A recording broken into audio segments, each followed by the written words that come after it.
अब बात करते हैं द बर्निंग ट्रेन की। दिल्ली से देहरादून जाने वाली शताब्दी एक्सप्रेस आज उस वक्त अचानक सुर्खियों में आ गई जब ट्रेन में आग लगने की खबर आई। इस तस्वीर को देखकर हर कोई चिंतित हो गया। ट्रेन धू धू करके जल रही थी। ट्रेन की एक बोगी पूरी तरह से आग की चपेट में थी।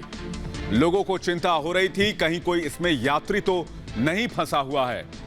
हालांकि रेलवे कर्मचारियों ने वक्त रहते इस बोगी को ही ट्रेन से अलग कर लिया और जैसे ही आग की खबर रेलवे कर्मचारियों को मिली, इस बोगी से तमाम यात्रियों को निकाल लिया गया था, जिससे एक बड़ा हादसा टल गया। और राहत की खबर यह रही कि इस हादसे में कोई भी यात्री हताहत नहीं हुआ, यानी किसी यात्री को कोई नुकसान नहीं पहुंचा। आग इतनी तेजी से फैली कि केवल लोगों को ट्रेन से उतरने का ही मौका मिल पाया। आग पर काबू नहीं पाया जा सका था। हालांकि बाद में इस डिब्बे को काटकर अलग कर लिया गया और आग को बुझा लिया गया। रास्ते में ट्रेन में धड़क उठी आग और लोगों को किसी तरह से उससे जब निकाला गया तो बाद में इस आग को काबू कर लिया गया।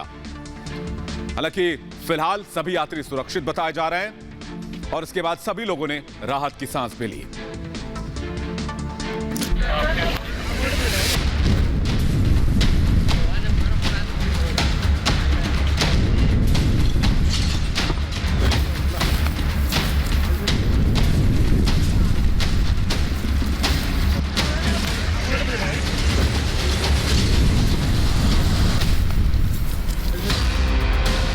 देहरादून शताब्दी एक्सप्रेस में सफर करने वाले यात्री हमेशा की तरह यात्रा में आराम फरमा रहे थे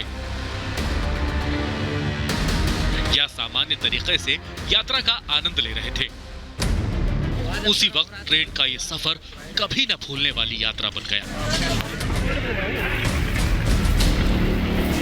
शताब्दी एक्सप्रेस की बोगी C5 में अचानक आग लग गई।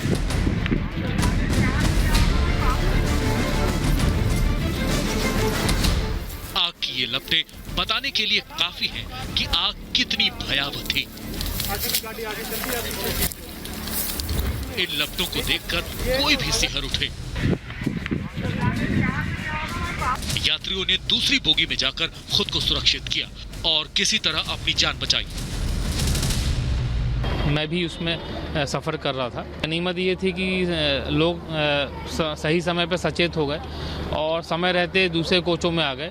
और इस पूरे घटना में रेलवे के जो हमारे कर्मचारी हैं उनको धन्यवाद देंगे, क्योंकि उन्होंने तत्परता दिखाते हुए कम से कम उस जिस कोच में आग लगी थी उसको डिफ्यूज़ किया। ट्रेन में सवार होने से पहले किसने ही सोचा होगा कि ये खतरों से खेलने से कम नहीं।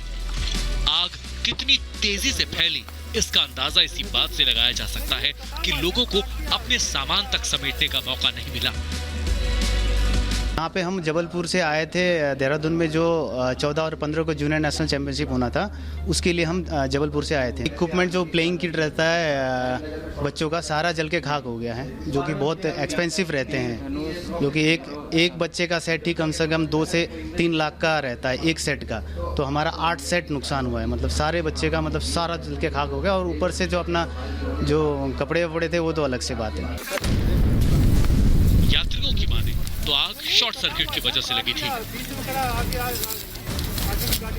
मगर रेलवे अभी बिना जांच किए कुछ भी कहने को तैयार नहीं। जब गर्म हो रहा है तो वही तो होगा। वजह का अभी कुछ पता नहीं लगा है, ठीक है। वजह जो है अभी उसकी जांच होगी, कैसे लगा क्या लगा वो तो आगे इन्वेस्टिगेशन होगा।